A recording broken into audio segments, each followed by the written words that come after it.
जन्म के लिए कैसे घर को चुनते हैं भगवान। मित्रों, कहते हैं कि बेटे भाग्य से होते हैं और बेटियां सौभाग्य से।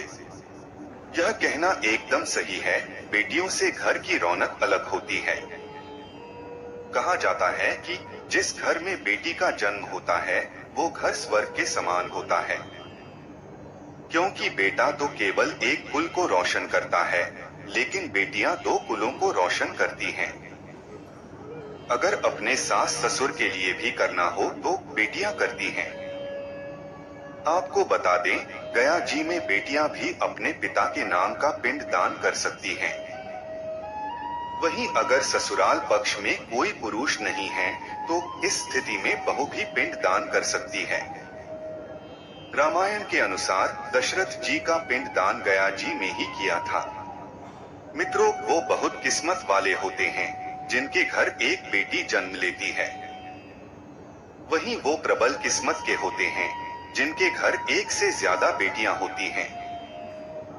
शायद यही कारण है कि बेटियों को लक्ष्मी कहा गया है। वहीं बहुत से लोगों की सोच यही होती है कि बेटी है तो बिना समय गवाए और इस पर पढ़ाई में पैसे लगाए जल्द से जल्द शादी कर दो। लेकिन यह सोच एक बेटी के भविष्य को बर्बाद कर देती है।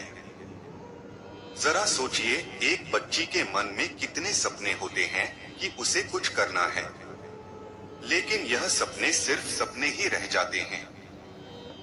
इसलिए अपनी बेटियों को सपने पूरे करने देने चाहिए। उन्हें जीवन में हर वह खुशी दें जो उन्हें मिलनी चाहिए। एक बेटे से ज्यादा एक बेटी हमेशा अपने माता पिता के लिए सोचती है। इसके साथ ही माता पिता को प्यार और अपनापन बेटी ही दिखा सकती है। बेटी के जन्म को एक जश्न की तरह मनाना चाहिए। माता पिता को बेटी को हमेशा एहसास दिलाना चाहिए कि वह कितनी खास है। दोस्तों, बेटी कभी भी बाप पर बोझ नहीं होती है। वो सिर्फ अपने और अपने परिवार की किस्मत बनाने के लिए जन्म लेती है। एक कथा की माने तो एक बार दो दोस्त लंबे समय के बाद एक दूसरे से मिले। एक दोस्त ने दूसरे से उसके हाल पूछे तो जवाब में उसने कहा कि मेरे हाल तो एकदम बढ़िया हैं, और हो भी क्यों न मेरे दो बेटे जो हैं। तभी वो अपने दोस्त से पूछता कि तेरे घर में कितने बच्चे हैं। दोस्त खुशी के साथ बताता कि मेरे घर में दो बेटियां हैं। उसका दोस्त भगवान का शुक्रिया अदा करता हुआ कहता कि धन्य है उसके घर बेटियां नहीं। यह सुनकर बेटियों के पिता की आंखों में आंसू आ गए। तभी उसकी बेटी पिता के मित्र से कहती कि अंकल, भगवान हमेशा भाग्यवान को ही बेटी देता है, कभी गरीब को बेटी के रूप में माता लक्ष्मी नहीं देता।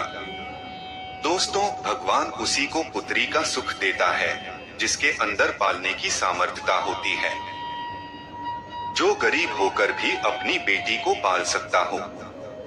एक बार स्वामी विवेकानंद वैष्णो देवी की सीढ़ियां चढ़ रहे थे। बगल से एक किसान अपनी बेटी को कंधे में बिठाए चढ़ाई चढ़ रहा था।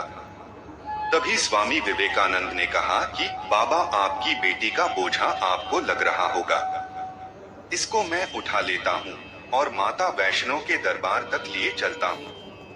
तब किसान ने स्वामी विवेकानंद से कहा कि बेटी कभी भी बाप के कंधे पर बोझ नहीं होती।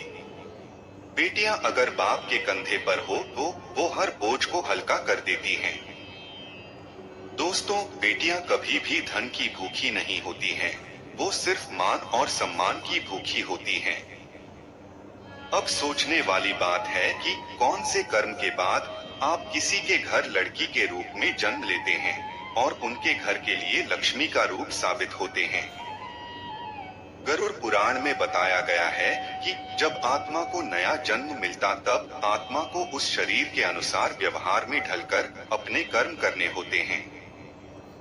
शरीर के जरिए कर्म करके ही एक आत्मा अपने जन्म के उद्देश्य को सार्थक भी बना सकती है और निरर्थक भी।